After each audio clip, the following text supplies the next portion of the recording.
નમસ્કાર. પૂર્ણિમા કેટલાક યોગ જેને લીધે પ્રેમની આશા તો હોય છે, પરંતુ સંબંધો પ્રેમ વગરના હોય છે. શુક્ર પૂર્ણિના 12મા ભાવમાં બેસેલ હોય તો લાગે છે કે પ્રેમ હાથમાંથી જતો રહ્યો છે. આ લોકોને પ્રેમનો અનુભવ તો થાય છે, પરંતુ બહુ ઓછા સમય માટે.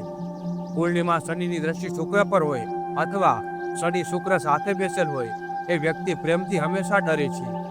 બાળપણમાં કોઈ એવો બનાવ બન્યો હોય છે, જેમ કે પારિવારિક લડાઈ ઝઘડા.